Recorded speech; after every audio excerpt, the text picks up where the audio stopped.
Weapons is a masterpiece. This is the best movie I've seen this year, and it's only the second one I'm rating on this channel as a masterpiece, but this thing is awesome. I loved this movie. So there's a lot of spoilers coming up right now, and if you haven't seen it, please go watch it first because it makes the experience. It makes it special. It's one of these movies that if you know what's going to happen, it's going to not ruin it completely, but it's going to take away from that power.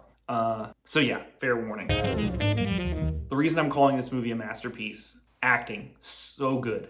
Music, eerie, awesome, weird, intriguing. Screenplay, structure, title cards, the way it reveals information, incredible. Cinematography, how you represent point of view from the camera over time. And then finally, all of that being pulled together as directing. It will definitely be in my top movies of this year, and it could even be in the conversation for Best Picture, because I will compare every movie to this one.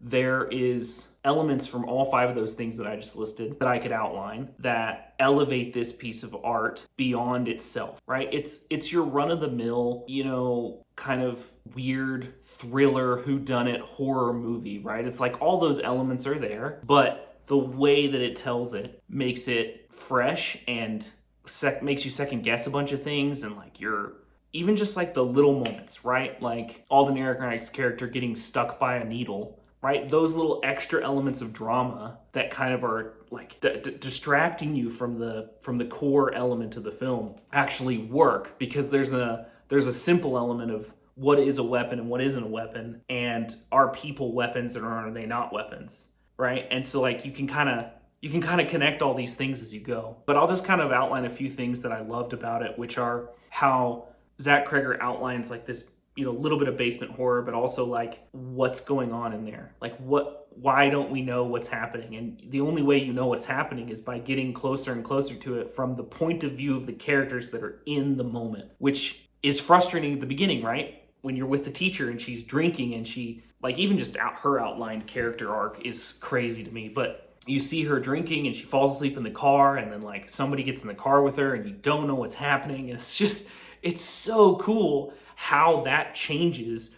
from her scenes to the final scenes with Alex. Or even just James's character as he's going into the house to steal silverware is hilarious, first off, but then so intriguing how it's just dark and you're seeing bodies and they don't move, and then sometimes they do move, and then like he turns into one of the bodies that does not move, right? There's all those little elements, and this whole Hansel and Gretel vibe, the witch vibe in the woods, but like she's actually come out of the woods and she's doing some crazy stuff, is just so fun and absolutely terrifying. I'll say this: I jumped the first time that the woman's face came on screen in the first nightmare on the ceiling.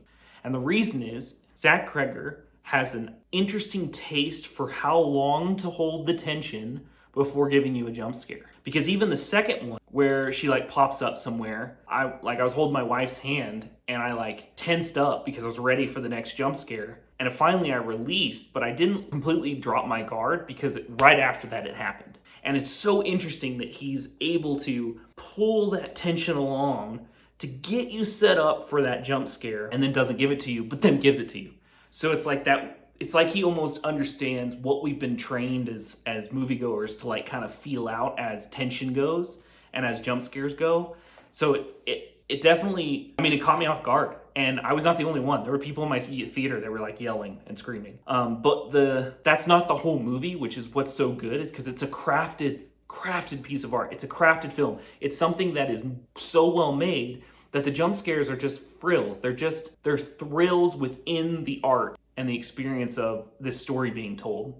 And every single character is so deep and real that when, even the principal comes and tries to kill her, you're just like, what is happening? How is this happening? What is going on? And as they reveal that information, you start to kind of get kind of the rules of the system. You understand the tree and like the blood and like all of that stuff. It really coalesces and delivers at the end, because my entire theater was laughing through that last scene. Literally children blowing through people's houses and freaking everybody out, and then eventually tearing her apart, is absolutely satisfying. And although it's morbid, extremely a joy to watch. This movie is incredible and highly recommended to those that can handle a little bit of horror elements. You want to be careful though, because the scenes towards the beginning that are nightmarish, literally in nightmares, are very horror based and will possibly give you nightmares.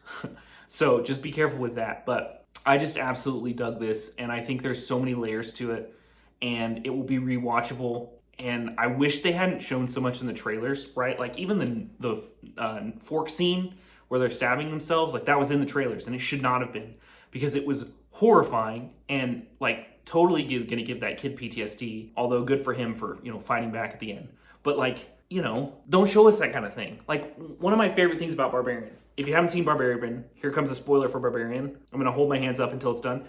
I did not know there was anything in the basement. I did not know what was going on. I thought it was an Airbnb thriller about a killer. So the fact that that was there and it kept going is insane. Okay, so no more spoils about Barbarian, although that was probably my favorite movie, or at least one of my top 3 favorite movies of that year. This is going to be in that list for me. I absolutely think this movie should get all the accolades. And Zach Cregger is going to be able to do anything in his future, which I may have heard he's doing something with Resident Evil, which that could be amazing. Maybe he'll revive that franchise for us. We'll see. We will see. I think it'd be really funny if Mila Jovovich comes back for him. But anyway, so question is, what do you guys think? Do you think that Weapons is a masterpiece? Do you think I'm overselling it? Do you think, or did you have a bad experience? Did you hate this film? Did it not play for you like it did for me? I'd be intrigued. I think that there is a conversation to be had for some of this like structure not landing for people. But for me, it's so smart, so intelligent. But yeah, let me know down in the comments. Don't forget to like and subscribe, and thanks for watching.